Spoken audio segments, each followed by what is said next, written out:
Absolutely no hope for that. Charles blocks brother Andrew's door to get public duties again amid worsening crisis. Prince Andrew, 61, was removed as patron of 47 different charities and organizations last year due to his links with convicted sex offender Jeffrey Epstein. The Duke of York stepped down from royal duties and reportedly has been leading a quiet life at Windsor Castle. But royal biographer Angela Levin said Andrew clashed with Prince Charles after wanting to retrieve some of his patronages. Speaking to Talk Radio, Ms. Levin said, "Prince Andrew doesn't think he's done anything wrong, so that's why he doesn't think he's an embarrassment. In fact, he made an attempt to try and get back and get a few patronages back." Prince Charles I said absolutely no chance on that.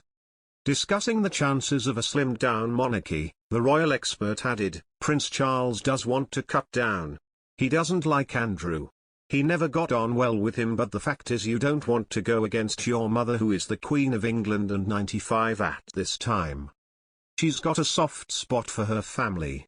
She doesn't want to make these great decisions. She hopes that things will sort themselves out."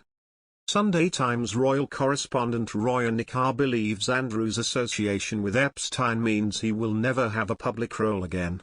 Speaking on True Royalty TV, Ms. Nikar said, "I think it's not been great. It's not only been damaging for him, as we've seen. He's gone from being a very senior member of the royal family to someone who is going to struggle to ever have a public role again." The Prince of Wales' decision to take over the Royal Philharmonic Orchestra patronage has underlined the extent of Andrew's fall from grace, says The Times. The orchestra's board parted ways with Andrew in November 2019.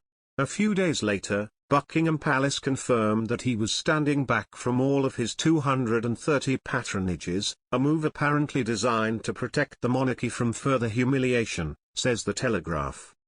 Penny Junor, author of The Firm, The Troubled Life of the House of Windsor, wrote in The Times earlier this month that it was Charles who encouraged the Queen to insist that Andrew give up public duties. "I don't think he will.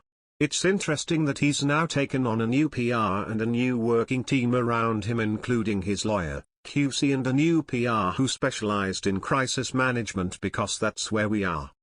Her comments come as the United States Department of Justice, DOJ, has called on the British government hand over Prince Andrew to be questioned. In a move branded a diplomatic nightmare by a source, the DOJ has bypassed Buckingham Palace and filed a mutual legal assistance (MLA) request to the Home Office, the newspaper claimed.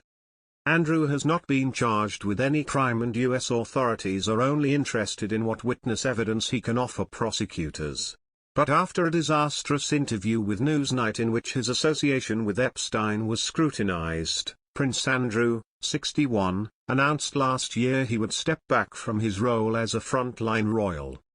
According to The Telegraph, 47 charities have since decided to pull back from their association with the Duke, who it is believed still hopes to one day return to public royal duties.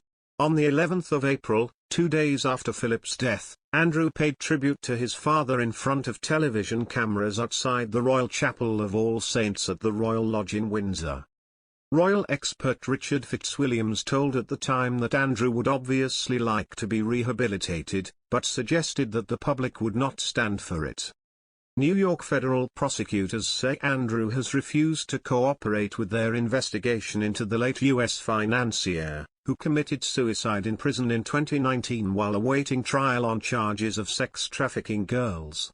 Andrew has denied the allegations, and his legal team insist he has offered to assist the U.S. authorities. As the legal row rumbles on, Fitzwilliams told the Mail that he believed maintaining a low profile and cooperation with the FBI remain his only options in the foreseeable future.